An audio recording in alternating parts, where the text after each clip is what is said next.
Well, hello, old chap.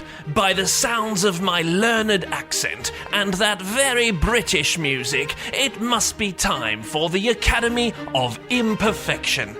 A conversational lecture series where experts in their field share their wisdom on the subject of imperfection. Today, we welcome American psychologist, leadership coach, and specialist on the topic of male relationships, Daniel Ellenberg. The more that we can just be human, just accept the fact that we are imperfect human beings. And that's just part of the territory on this planet. Perfection is an illusion.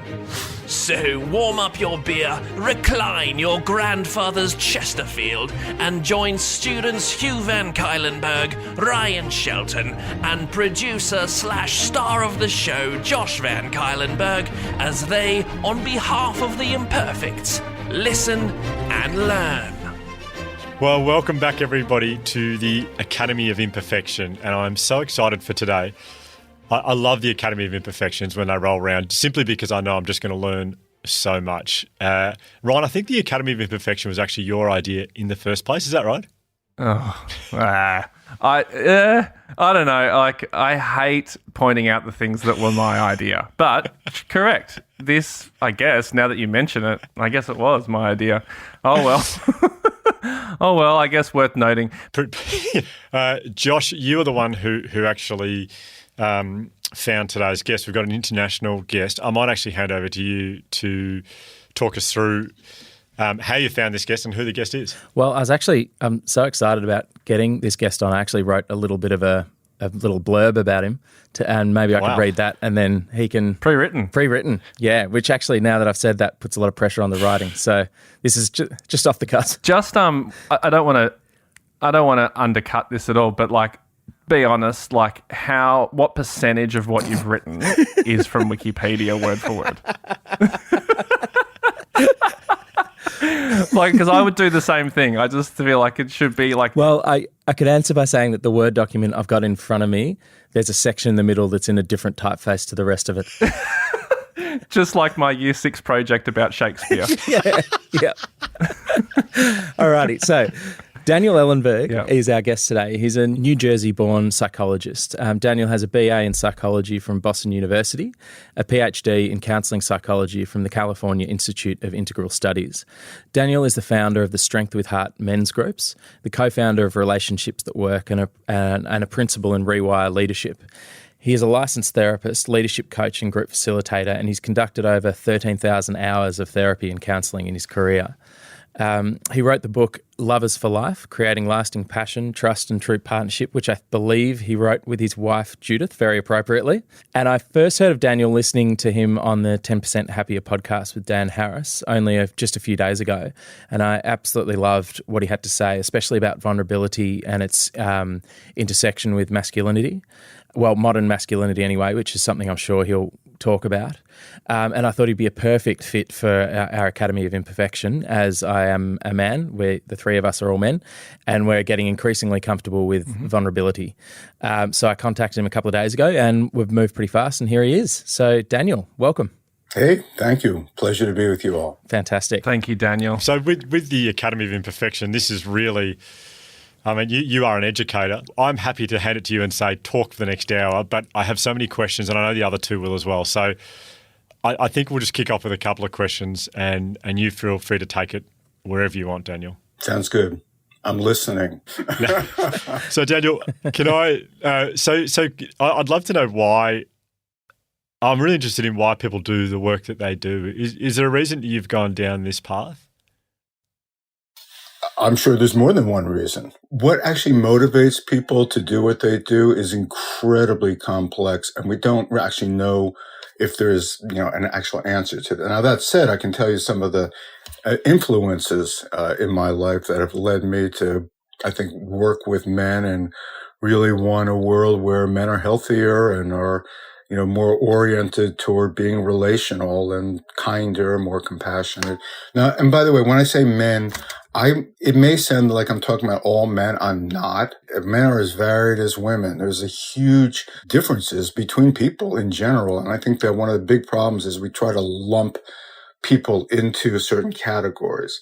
And even the term masculinity is questionable. In my division, it was called the Society for Psychological Study of Men and Masculinity, and we changed it several years ago to Men and Masculinities, plural, basically saying that there are many different ways of being male. And I, for one, I'm not a major proponent of even using terms like masculinity, or femininity for that matter. I'm probably an outlier in that regard. I think it gets us into more trouble than it adds value. One of the things that really stood out, and I could pick a whole bunch of different things, was when I was going into high school. I'm about to be 14. I'm going into the next grade up. I was a pretty good athlete as a kid, and I was expected to go out for football. And I turned out, and I was dreading actually having to kind of come out as saying, I'm actually joining the band. That's not very masculine, right? But it became more masculine over time if you're a rock star, but I was just a clarinet player. And so I happened to be walking across the street from the star athlete in my grade, and he yelled, Hey, Ellenberg, you're going out for football, aren't you? And I was totally dreading this moment. I went, no, I'm going out for the band. And he said, you pussy. Here I was, that's 50 plus years ago. I still remember where I was standing, that moment, there, because when you think about how the brain operates, it operates according to pleasure and pain. Particularly painful moments, because the brain is geared toward protection.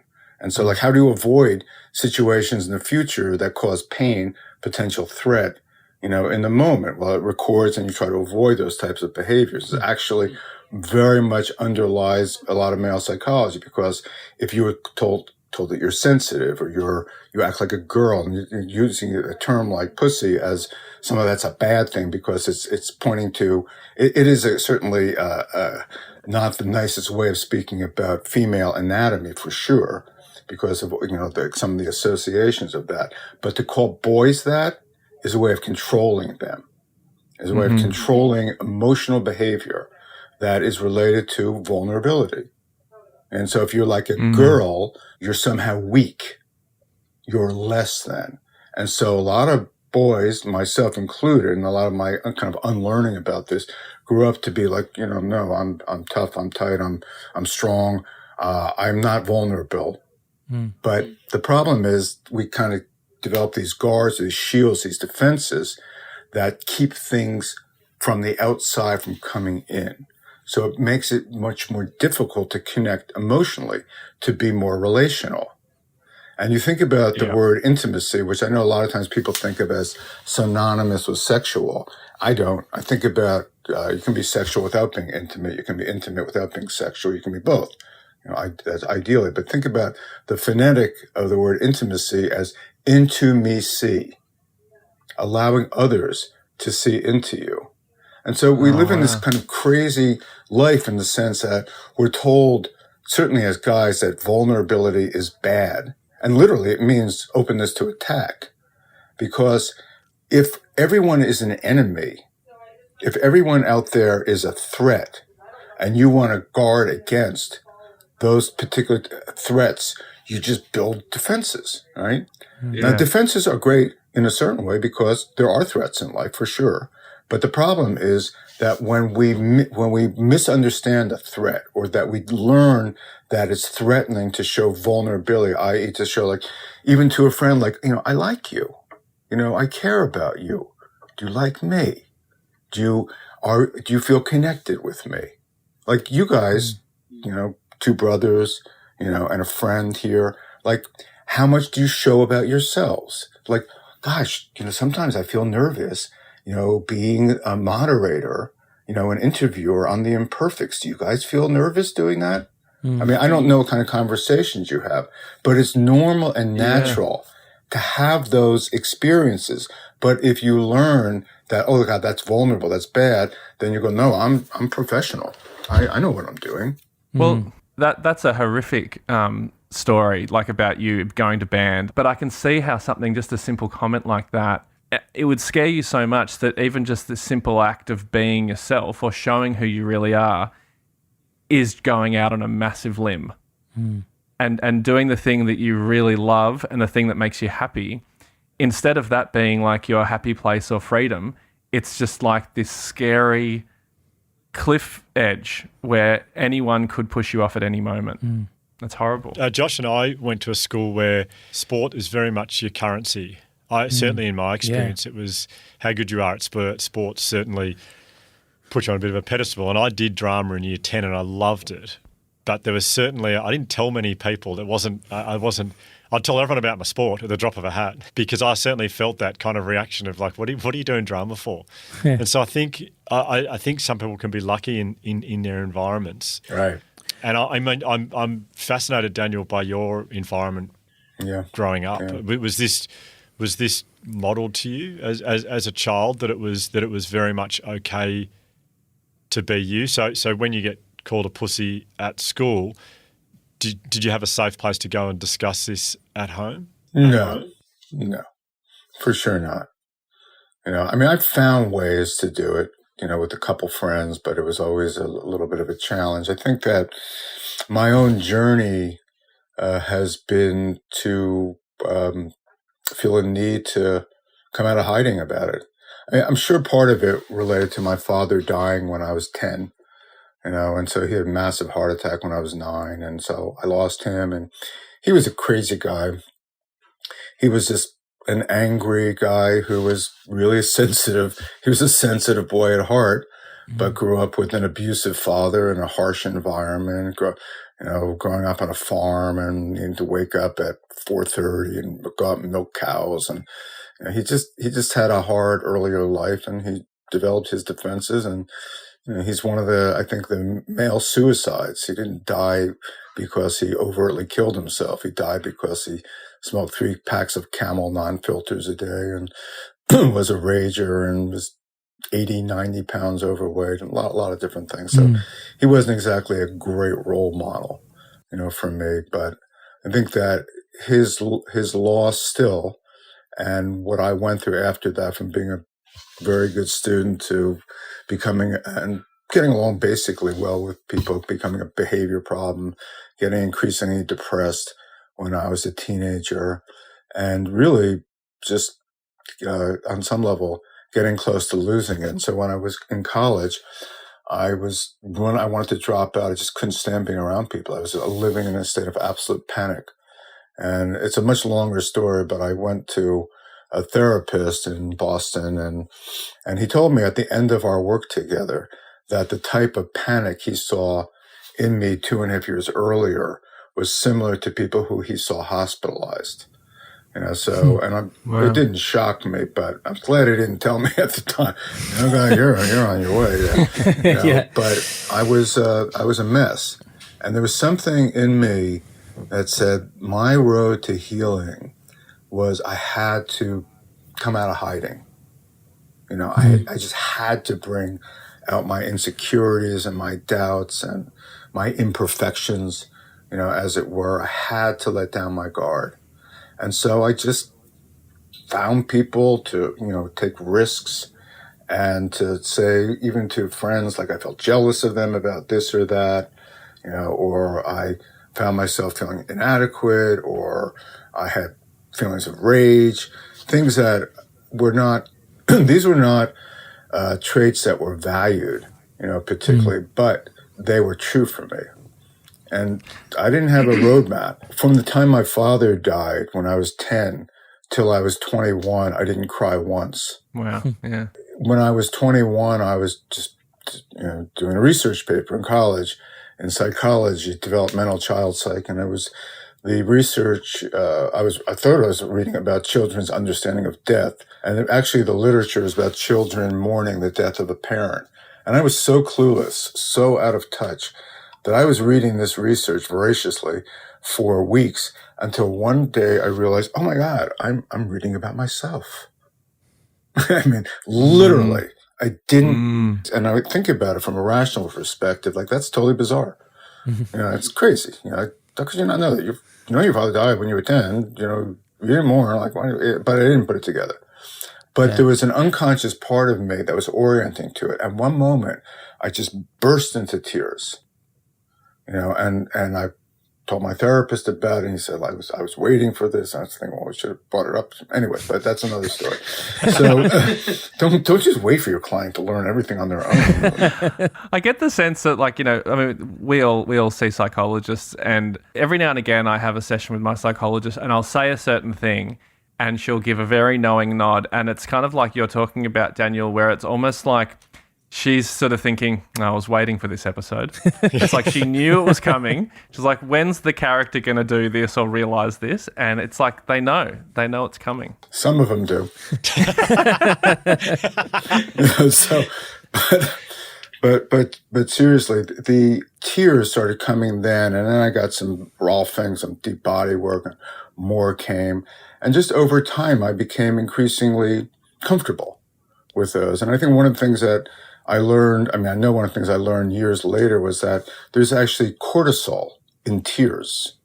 And cortisol is a stress hormone. So tears are one of nature's ways of de-stressing us, all right? Mm. And you think about the craziness, not of that, but that learning that big boys don't cry, and crying is bad, and crying is what girls do, and crying is a sign of weakness. It's crazy. It's crazy because then it's like there's no tears. Then it's like in men particular, you can see why there's this years of pressure build up without it being released. And it's just this tension just building and building. So would you say young boys not being able to cry, and I agree with what you say, because whenever you cry, you always feel so much better straight afterwards. Straight away, instantly, you feel better. Is it as simple as the messages we get as young boys that it's weak to cry? Is that why we don't do it? I think it's a major reason, but I would say to you, Hugh, you feel better after you cry. And that's because, to me, you're more in touch with yourself. But there actually are a lot of guys who, if somehow they are driven to tears and they cry, there's another part of them that says, what is wrong with you? So in my mind, you have a healthy response to the tears, but that character that develops inside, that's critical, that's watching to make sure that you stay in the boy box or the man box, or, the man card of how you're supposed to be to fit into this prescribed, circumscribed way of orienting. You better not go out of that, or else there'll be consequences. Is that related to shame? And is there a shame involved in that? That's it. Shame is a core element there. Like, oh my God. Oh God, you're so emotional. What's up with you? Oh, you're going to cry? You're going to cry now? Are your feelings hurt? Now, I'm being sarcastic, in saying that, but those are messages, that a lot of guys receive. And so what do? You wind up, like, oh, I better tighten up, and you just tighten up, and you become so tight that you can hardly breathe, and you live in a straitjacket. And indeed, a lot of men live in straitjackets, and, their wives these days are going like, they want more emotional connection because they've learned that, oh, okay, I can get that. But then they get guys, who are kind of instrumental performers, and, they're out there doing their thing, making their money, making their living and stuff. And then, I'm supposed to show vulnerability also. And then some guys, they start showing some more vulnerability, and some women aren't all that excited about it. So I think that there's a lot of crazy mixed messages, a lot of unconsciousness that's going on in the world these days. And this is an incredibly complex, difficult, confusing world to be living in. So many different fronts. I started listening to Josh sent us the episode that you were on 10% Happier. And I started listening to it knowing that you were coming on. I started listening to it about 5 minutes in, and it was just hitting so many buttons with me. And I just stopped listening because I was like, I want to ask you this so I can hear it fresh on our podcast. The question that, and I'll steal Dan Harris's question, why is it so hard for men to have close relationships compared to women, at least? Because I look at my girlfriend's relationships, and we talk about this all the time. The difference between, especially in school, female relationships, like friendships, and male friendships are obviously so different generally. Why is it so hard, even as adults, unless you address it in some way or talk about it like we are now, to have that closeness between men? part of friendship and part of relationship is based on intimacy. And I used the phonetic earlier of intimacy. And if you learn that you shouldn't show your insides because there are parts of your insides that are vulnerable, and vulnerability is bad and shamed, and yet that's a way of connecting, what do you do? How do you connect? And so what a lot of guys do is they connect around sports or drinking or, games of some type or other. And to be clear, I love sports and sometimes drinking. I'm not disparaging that as a means toward that. But what's missing is the more vulnerable parts of connectedness. And those often involve self-disclosure. They involve revealing different aspects of ourselves. And the irony is that when you learn to hold that stuff in and to feel shamed about even feeling that, you become unaware that you even feel vulnerable, but you often live in threat mode. And if guys, and you'll learn that guys are competition, and you certainly don't want to let your competitors know about your vulnerabilities, you hide your vulnerabilities, right? And I think one of the big problems is that we are very confused about what paradigm we're living in with what person at what time. Is it a friend or foe? Is it a competitive paradigm, that we're living in? I think about, like, you guys have the Australian Open, in Melbourne, and, the US Open right now is going on in tennis, which I've been watching. I'm a tennis fan, and so, you don't want to have vulnerabilities playing tennis. I mean, you want to see your opponent's vulnerabilities. You want to exploit those vulnerabilities so you can win. That is a competitive paradigm, a win-lose paradigm. But in the land of friendship, in the land of relationship, if you're trying to be connected, it's the exact opposite in a certain way. It's like to reveal more of your vulnerabilities, to show more of yourself, to acknowledge that, hey, there are times when I'm clueless. I'm imperfect. That's why I love your theme here, but that this is what's true for me. And as a man, I've expressed a lot of that. And I've had the privilege of leading weekly men's groups, for getting close to 38 years. So I've worked, the 13,000 hours was actually about groups, not individually. It was like way more than that. But the experience of having worked with probably thousands of men at this point, where guys actually have an opportunity to say what's true for them, they paradoxically, they feel stronger, they feel more connected to other men, and they feel more self-aware and less defended. And so creating contexts where guys can kind of come out of hiding, so to speak, and tell their truths, beauty warts and all, that's an amazingly important thing. And when I say that, I'm not just talking about, what is they've judged as weak. There are actually strengths. There are actually parts of oneself that you can really appreciate. I think you guys have, a saying in Australia, which most people in the United States don't know, the tall poppy syndrome, right? Yeah. In one of my workshops, which I call ultimate courage, and it's not like ultimate fighting, it's really the courage to actually be self-compassionate. What a concept. And to build on the positive. I have guys say in the presence of other men, what they appreciate about themselves, or what they acknowledge about themselves. And most guys are kind of like, and this would be true for women also. I don't think this is a uniquely male thing, but kind of like, I'd rather tell you what I hate about myself even than tell you what I appreciate about myself, because that takes a level of courage and vulnerability, really. Because, really? You think you're so hot? I'll lop you off. Huh? And that is a lot of what's happened with kind of male behavior.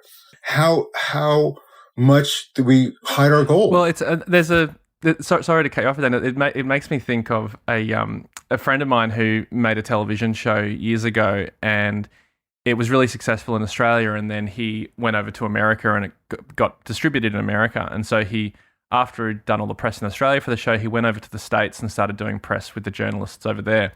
And one of them asked him, "Oh, can you tell us a bit about the show?" and his Australian ways was like, oh, it's just like this little comedy, you know, blah, blah, blah. And the American journalist was so confused and was like, so is it not a good show? Like they couldn't understand playing it down. It was just such a difference. The communication was just way off. And that to me, I was just like, that is the difference. The fundamental difference in Australia is that we're so quick to undercut ourselves and to talk ourselves down. It does happen in the States as well. So it's not, I hear what you're saying. I think there is a difference there, but it's, I think there's a wide angle, you know, to that. And there are guys who learned that, you know, it may not be called the tall poppy syndrome, but, you know, I think about the demotivator of underachievement, you know, where, you know, the tallest blade of grass is the first to get cut off. You know, it's the same basic principle. Do you? So I'm fascinated by those groups that you run. Is there a, you know, when you have these men get together, is there a template that you sort of run through, or a list of questions that you will typically take them through in order to get them to be vulnerable? Or is it just an open discussion? If we were having a group, it's just kind of like, okay, so what's up? And I might go like, hey, what's going on with you guys? You've been sitting here, you know, in this interview, and you probably have all kinds of thoughts and feelings going on right now. What's up? Are there things that you've thought of saying but haven't? Is there something that's come up even sitting here right now? You go, I don't know. It feels a little risky or something, you know, to say that. And so, and I'm not trying to implore you to say I'm open if you want to, but basically the basic premise is, how do we bring our insights out? How do we, on some level, be able and willing to look inside and say, what is actually going on here in this system, which is kind of a strange way of looking at oneself, but I do. We are each all these kind of unique systems with all kinds of automatic processes going on, and how do we actually kind of pay attention to what's going on inside? And so, for example, a lot of guys say and are paradoxically and ironically afraid of feeling afraid. And like fear is somehow, again, a weak thing. It's a female thing. I'm not afraid. You know, I'm playing the big game and I'm not afraid. You know, right, sure. You know, but the problem is that if you're not aware that you feel threatened in some way, which actually is the definition of fear, i.e. awareness plus threat, awareness of threat, then you're going to act it out in some other way. You know, so a lot of times guys, they actually feel threatened, but they're not aware that they feel threatened. You know, and so what happens is when if you as a human animal, or as a humanimal, as I like to call us, if we feel threat and we're not willing to admit or be aware that we feel threat, we're going to automatically become defensive. Fight, flight, freeze, or appease, or some combination of those. It's just part of the wiring. Yeah. And so defenses, again, are natural and normal, but at the same time, they draw energy away from creativity, you know, from what's possible. And I think about it in terms of, you know, Star Trek, as a Trekkies at all. In Star Trek, there's the cloning device. And so the cloning device is like, oh, if we are under attack by the Klingons or some other, you know, enemy, then the cloning device will come on and the ship becomes invisible and it can't be tracked, right? But it also can't do anything else. You know, it's completely weakened by the use of that defense. So it works in terms of avoiding the threat, you know, of the enemy, but you can't do anything else. And that's the same with defenses. So if we're all triggered by various different threats that come in our way, and we don't have a way of metabolizing those, then we're going to constantly be in defense mode. And so when our girlfriend or wife or someone says like, hey, you didn't do your dishes, or you said you're going to pick something up, and where is that? Instead of going like, oh, I didn't do that, and just being kind of in an open state, like, that's true, I'm imperfect, that's true. It's kind of like, well, you didn't do that the other day either.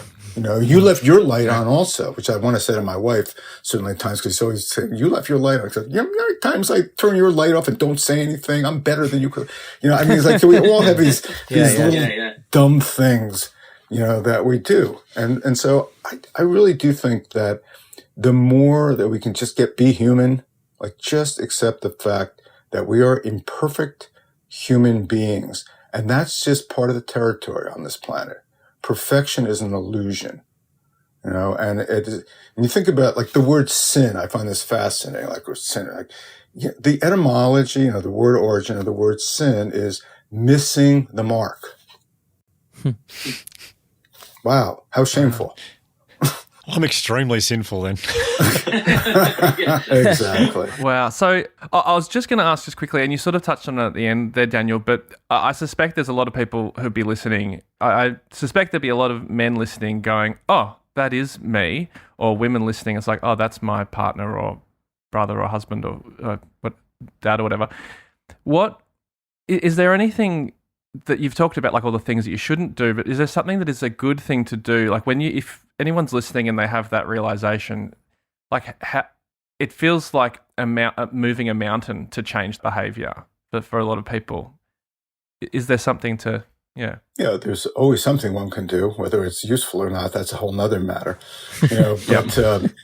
But first of all, I just want to say that we've been talking about men, or I've been talking, about boys and men, and making it sound like girls and women are like always different or opposite in some way. And I don't think that's true at all, because we've all been raised in a certain type of water, or air. And if you want to say kind of traditional masculinity ideology, don't show weakness, don't reveal this about yourself, be more guarded, always be in control.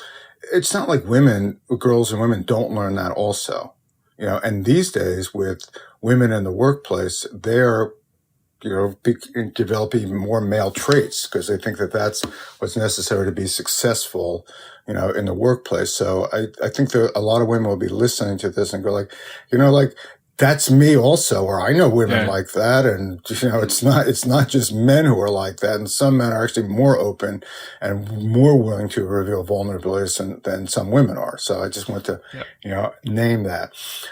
Now, in terms of, getting present, I think meditation is an incredible practice. I mean, there are obviously many different, forms and types of meditation, but to learn to sit with what is being experienced on a systemic level is, I think, incredibly empowering.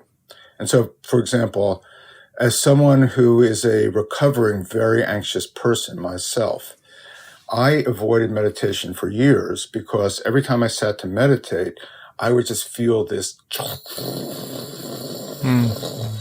in my chest heart area. And I sat at a retreat with a friend who's a Buddhist teacher many years ago, and I just sat with him. I meditated for a while. I mean, day after day after day after day after day for a while. And I developed a regular meditation practice after that. And so slowly, day after day, week after week, month after month, year after year, of sitting with this and not avoiding it, it's dissipated. So I truly don't experience nearly the level of anxiety that I used to, which actually allows me to be more emotionally open. So if I have tears come up, it's like, okay, maybe I'm too old. I don't give a shit. And nearly as much as I used to about what people think about me. I'm not saying I don't care, but it's less so. And if you think about the anxiety as, on some level, a threat mechanism to make sure that you're safe and protected, and if you can find a way to feel safer within your own skin, you're not going to need that as much. You're not going to need the defenses to protect yourself against threats, because you're not feeling threatened all the time. Now, that said, in life, sometimes there are threats. It doesn't mean like you should trust everyone. I don't think that's true at all. Some people are profoundly untrustworthy. Yeah. You know, and that's part of what makes it challenging in terms of revealing vulnerabilities. So I do think that you find people who there's a high percentage of likelihood that they will be amenable to your emotional disclosures, and you practice that. Because I truly believe that revealing oneself, revealing what's true, is a practice. You know, like I would hope for you guys that post this interview sometime, that you guys sit together, you know, or on Zoom or whatever, however you connect, and say, hey, are there things that I haven't said or you haven't said about our podcast together?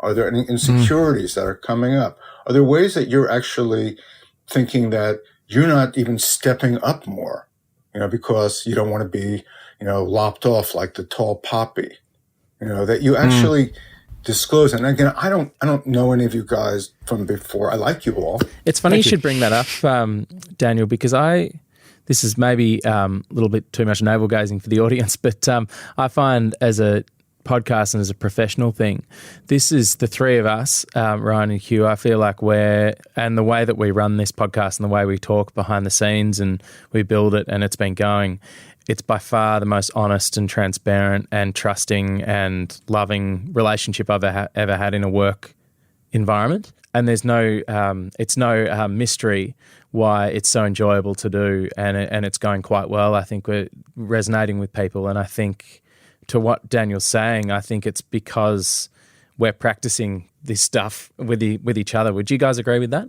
Yeah, I mean, you just saying, I've just got butterflies. You say it's so nice to hear that because it's, I mean, I've worked with close friends, for 20 years, not different in a different job, which has been incredible. But this is it's a different level because, and I think a big part of that is, well, on one hand, I think it's because we're new friends. I mean, you guys obviously aren't because you're brothers. But I never met this guy before.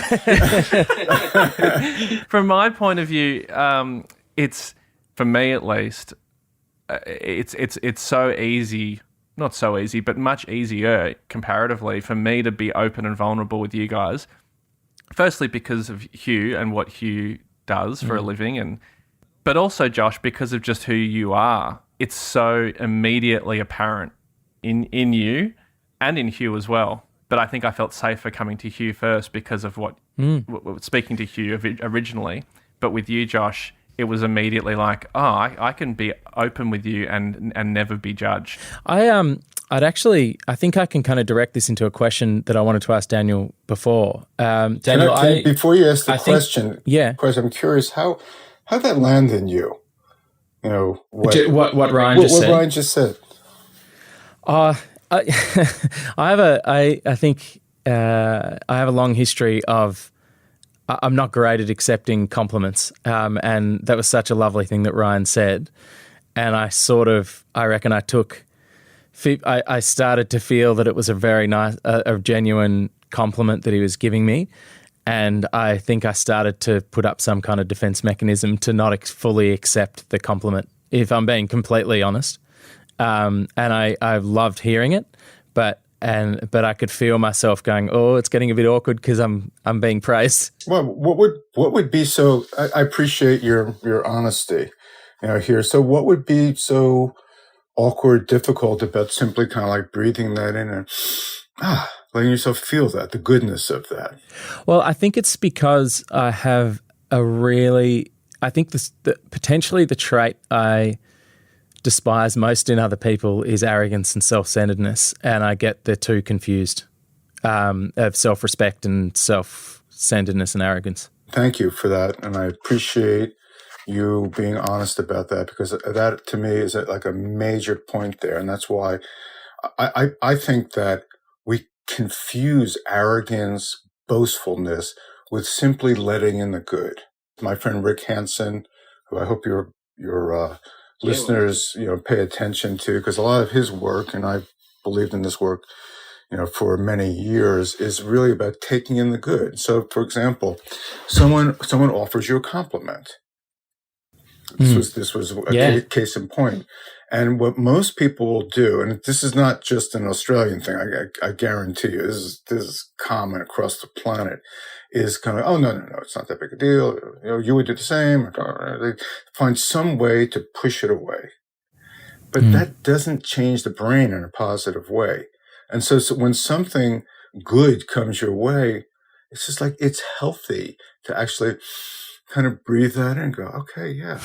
And it's not a statement that it's making you better than, higher than, stronger than other people. Like my attitude about this is like, let's have a world where we can honor each other. Truly. We can, this is where I do get teary, because I have a lot of pain about the world. I have pretty much my whole life, and I just like, there's so much potential, it's just, just to feel love and connected, and so much energy goes into defenses and defending ourselves and armoring ourselves against, the threats of life, and it's just, it's so sad. It's so sad. I love that what you said, Dan. That honoring each other, honoring other people it's rare that we do that, because I think like I've said this to both Hugh and Josh at different times in different forums. Like even Josh, like in the last episode whenever that was, maybe in your Vulnerability House episode, and I said something at the end, and you did the exact same thing as you did just then, where you sort of like said, oh yeah, thanks, and just moved on. Yeah. But then sent me a text message like the next day or a couple of days later saying, I need to thank you for saying that. I was potentially going to do the same thing today. Yeah, that's fine. It's funny, Daniel. It's really. I should be transparent with what's going on at the moment inside me, because when you started talking about that stuff, I took the time to take in what Brian said, and I got a little bit shaky and emotional and nearly started crying, because I felt like I haven't really been letting it in. It's like it's been getting in a little bit, maybe just inside the chest, but not really penetrating, and it's hitting a defense and not really resonating. And to allow that to happen, I think the way that you said before, you're not letting the positive change in your brain happen, is such a powerful concept, that we're so quick to allow the negative changes on our brain to happen that we don't let the positive ones in. Exactly. Unless you guys have something else you want to say, I wanted to, with the question I had before, it still sort of applies in. I'm fascinated by the concept of reframing, and I think one of the things that I'm struck by is that often the people who probably are in the most dire need of being able to take on some of the wonderful things you've been saying are the hardest potentially to get to and to penetrate, because the defenses are the toughest and the strongest. And maybe I'm just going on with see if this resonates with you. For me, one of the things that I find with real sort of alpha male stereotypes is that they want to be effective and thrive. And to me, with this podcast, the more honest and vulnerable we've been with each other, the more effective the show's been.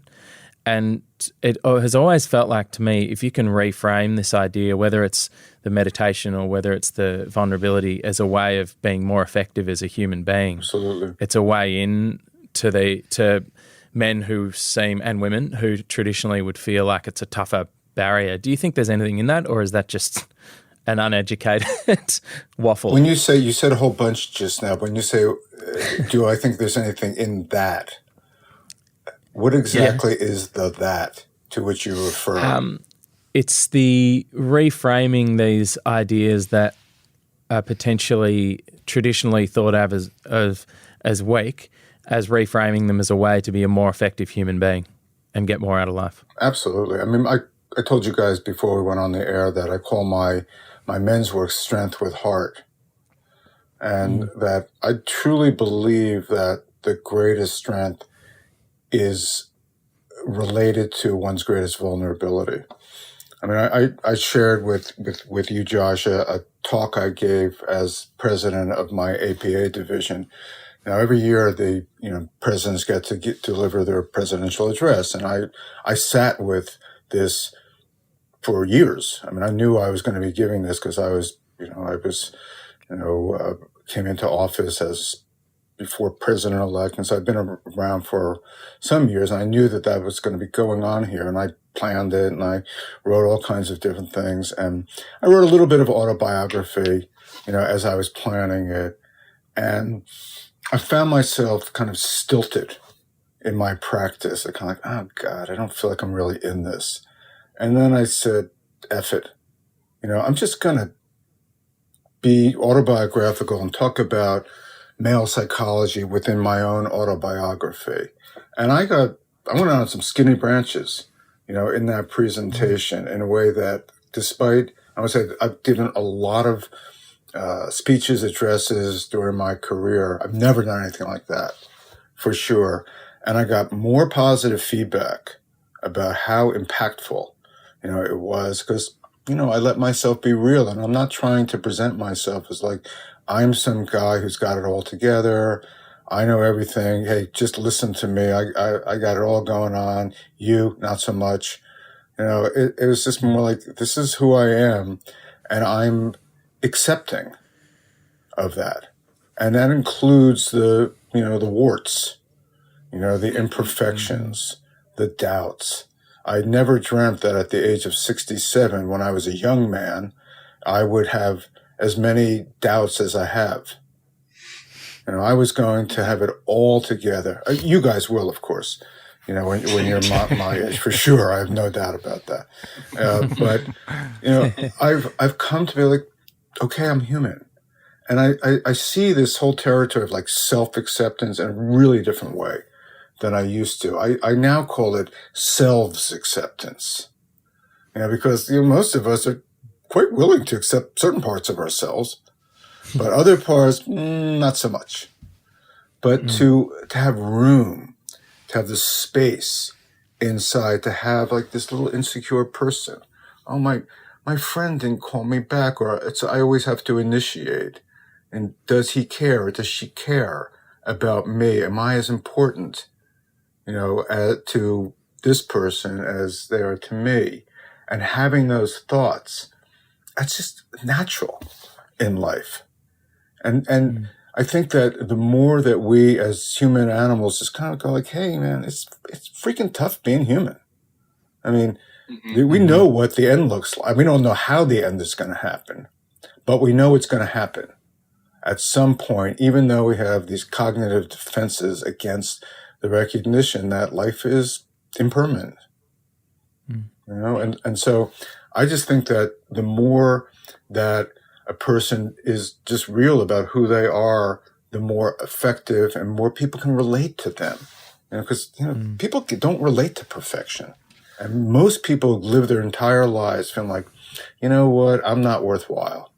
I don't matter. I mean, that is a common theme for people, despite, however they look. I mean, I've worked with people who are like, super successful and in the world and like seen as this, and I've had purview into their inner lives, and a lot of people, despite getting accolades in the outer world and the inner world, not so much. And so I think a lot of the work, and for people in general, is actually taking in the good. Is when a compliment or acknowledgement comes your way, to breathe that in and let yourself metabolize that, as well as, when you do something well, or you have some healthy pride, in yourself. It's like, good for me. Good for me. It's funny you say that one exactly, Daniel, because I was, as you were asking Josh to sit with that compliment, I was thinking to myself, as my little brother, I was listening to him thinking, I wish his default was to just think, I'm worthy of that. I am truly worthy of that. That's what I was, in that moment, that's what I was wishing for him, thinking, I wish that was the way he saw that, rather than sort of batting it away, in a self-deprecating type of way. So the I'm worthy kind of mantra, we spend so much time, I think we don't realize we're doing it, but so often we're saying, I'm not worthy, I'm not worthy. And I think actually you don't have to say it out loud, but I think people could benefit from saying it to themselves, I'm worthy. It's so many at so many intersections of their life. Josh, you look like you wanted to say something as you're... It was just to say to Hugh, I think I'm getting better. I definitely didn't believe it for a long time, but I'm getting a lot better. And the fact that, I'm getting better. I think a part of it was, sorry, I'm oversharing here. No, you're not, Josh. You're not oversharing. There was it's funny. There's a quote in something you said in that 10% Happier episode, Daniel, and it reminded me so much of a realization I had when I had my only child, Charlie, about 18 months ago. He was born, and you said I'm not going to I'm going to let some stupid story about me get in the way of me leading a thriving life. How manly is that? Was the quote that you said in the 10% Happy thing. I thought was such a brilliant line. And it reminded me that after Charlie was born, I started having, after the sort of the high of having a child started to wear off and I went back to normal, I started having these thoughts of self-doubt again. And it was the first time in my life where I was actually able to go, no, I'm not going to listen to this. I'm not going to let that voice. Charlie deserves better than a parent that thinks if I think that way about myself, how can I be a good parent to him? And it was a fundamental shift in my mind that he deserves better and therefore I deserve better. Beautiful. And I think, so I'm getting better. I still put up a little bit of a defense, but I feel like for the first time in my life, I'm actually starting to. Are you saying that you're not perfect at this yet? Get off the show, Josh. That's right. We're the perfects here. What's up with you? Yeah. I mean, that's how it happens. It's the practice that changes the brain over time. As someone, like literally, as I said about myself, I couldn't look anyone in the eyes. I was so anxious and so out of it. And that's not my reality. But you know what? That guy lives inside of me also. And what I used to do was, as I got stronger and more confident, as I was getting older, I would go, no, I don't want that guy to come out. Like, I don't know, there's still not room for him. And I'd be judging, trying to push him back rather than like, he's here. He's welcome. Having a welcoming attitude to all aspects of ourselves. And the thing is that when we're not hostile toward different aspects of ourselves, shockingly enough, they're not hostile back. And I love that thing then that you said, sorry, Ryan, just about forgiving yourself for not being perfect at it every time, and that you've got to start somewhere, and incremental little steps in the right direction all count and are all really important. I think that's sort of what you're leaning. It was implied in what you said. Yeah. Sorry, Ryan. I'm so aware of the time and aware that we've been going for a while now, and I don't want to, as we would say in Australia, take the piss out of your time, Daniel. What a confusing sentence that is when you say it out loud. I know, take the piss. But if you don't mind me asking just one more thing, well, at least from me. Before we started recording, we were talking and we stopped ourselves because we wanted to save it, and we haven't got to it. And I'm just really interested to hear your point of view. You asked Josh and Hugh, what age difference they were, and I could see you had like a maybe some sort of line of questioning. I'm just kind of interested to hear what you were going to say or ask them. Well, the first part of it was I didn't want to assume that you guys were twins, and I looked and I thought, Josh, you look a little younger than Hugh, but I didn't want to kind of basically say that. Yeah. Well, to speak for Hugh, I'm sure he's very flattered to be anyone's assuming that they're twins. I wasn't assuming that. I was actually, so I'm sure that Hugh has other reasons to feel flattered. This is not one of them.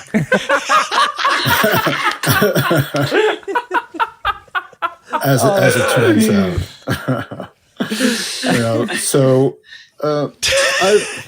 So what I was thinking, just in terms of, aside from the age thing, was like how cool it is that you're brothers, and you're doing this together. How cool is that? Yeah, it's an amazing. It's a we have done work together before, but not. This is different. This is very different. So, yeah, it's very special. It's very special. Yeah, it sure is. I mean,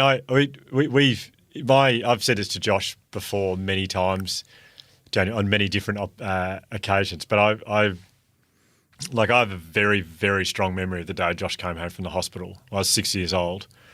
That's one of my earliest, happiest memories was Josh. I mean, when our younger sister came home from the hospital, she was 3 years younger than me. It was competition and I was jealous straight away. Right.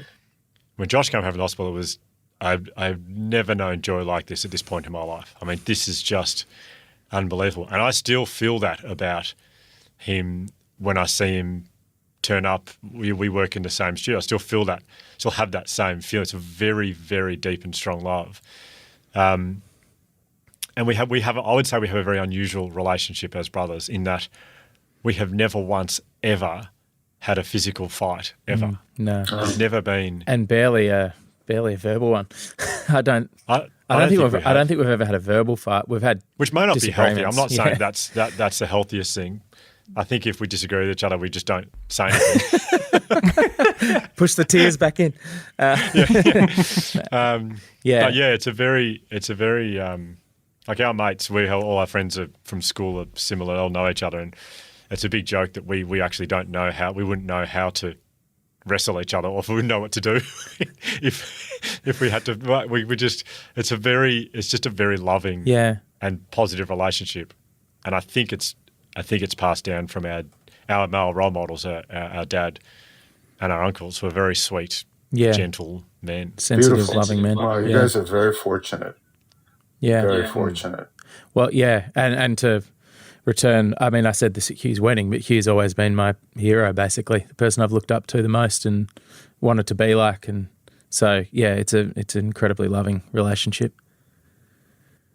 Yeah, I'm worthy of that. Is there can you adopt siblings? Yeah. I want in. Well, apparently you are. You're becoming him. Hugh, I want to check in with you about something. We're having this kind of off-the-cuff conversation. So when you just said, I'm worthy of that, and you kind of like said it in a semi-jokey kind of way. Yeah. Did you feel worthy? I mean, what did you actually experience in that moment? I did feel worthy of it because I've certainly felt that. Like I get the feeling that, well, actually, I certainly felt that a lot as a when I was a lot younger from Josh. Like he's his own man now, and he's forging his own path. And I don't feel like, and this is not a negative comment, Josh. I don't feel like I'm your hero anymore. I think you've kind of that when we were at school, absolutely, I felt that. I felt that very strongly. So hearing him say that, then to be completely honest, for the theme of this chat, I feel like when Josh said it, I thought, I used to be. I'm not anymore. I definitely used to be. That's complicated. Yeah. Because I think, in all honesty, there's probably truth to that, because I think a lot of my issues growing up was that I wanted to be a carbon copy of you, really. And so in finding who I am, and being my own person, I've had to drop the putting you on a pedestal like I did, because it was an unhealthy amount. So to be my own person, I've had to get rid of the idea of the hero, because there's no such thing really. And but I think in doing that and navigating that, we've gotten to a position where we've got a much better relationship than we ever had in the first place. One of respect and love, and recognizing that you're not perfect, neither am I, and all that kind of stuff. So I think you're probably 100% right. But as you said, it's not a negative thing at all. Beautiful.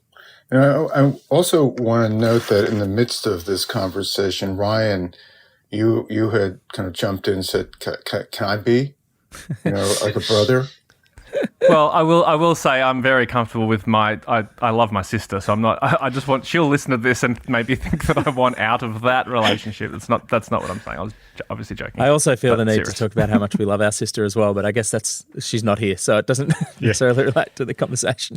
The point I wanted to make about that was I thought that was kind of a bid for connection on your part, Ryan. It's like, can I be part of this? Like, that was a vulnerable expression. And I know, like, a lot of times, like, guys will kind of like pass this off. It's kind of like, yeah, can I be part of this club? Like saying, and I'm not saying that you were, on some level being guarded in it, but I wanted to just kind of highlight that point, because I think a lot of times people will have this experience like, I'd like to be part of that club. Can I be part of this club? Is that okay? And it's vulnerable, in some way. Like, here are these guys who have this lifelong, relationship, and you're part of this triad, and how do I fit into this? And what is it?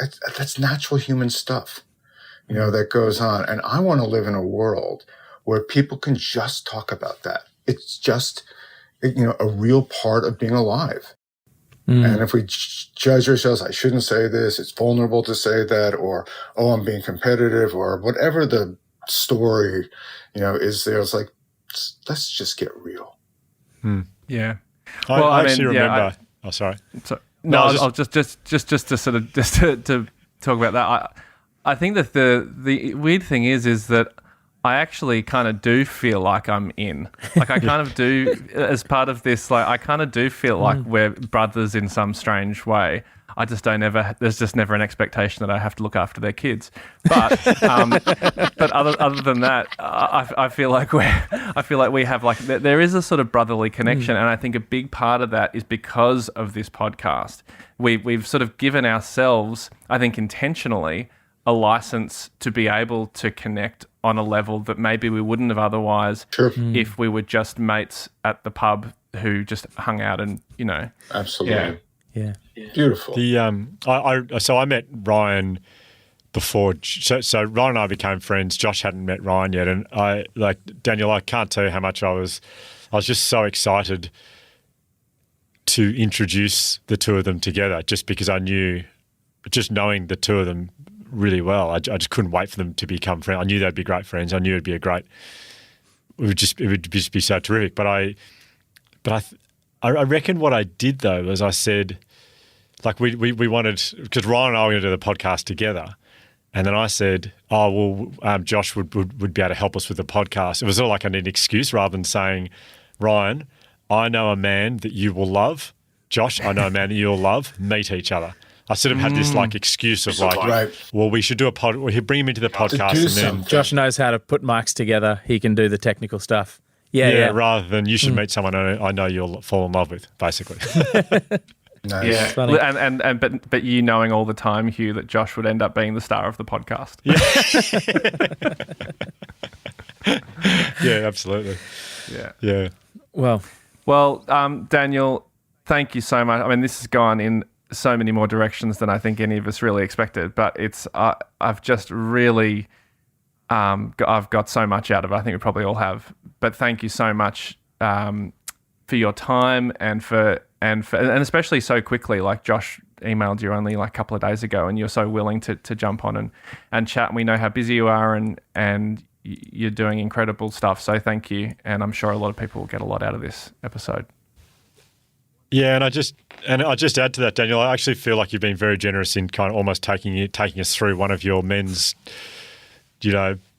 sessions, like actual therapy sessions. That's what I sort of feel like, and that's extremely generous of you to lend your expertise, and I'm sure it'll strengthen our relationship in this podcast, and I just personally thank you for that. I think it's a beautiful gift that you have, and yeah, thank you so much. Thank you, and I was ambivalent about doing what I did a couple times, here, because it's kind of like, oh God, it's just like the part of me goes, shut up, put off, take off your professional hat.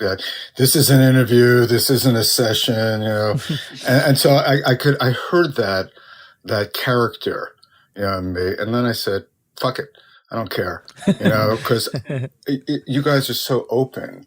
And it just felt natural to do that, and it just brought out, that part of me that so glad. really appreciates your connection. And I'm moved by it, And this is to me, I've had some sweet tears, in your presence. Just really just appreciating your openness and It's what brings me alive. So thank you. Thank you all for being so open. Oh, Thanks so thank much, you, Daniel. Thank you. And one more thing that I haven't been able to get out of my head is that I just really think you should check your ancestry and see if you're connected to Sean Connery. Because people listening can't see, but to me, I just see Sean Connery. Sean Connery's a lot better than Steve Buscemi, which I get a lot of the time, Daniel. So, yes. Thank you so much, mate. Thanks for joining us. My pleasure. Thank you. Cheers, Daniel. Thanks.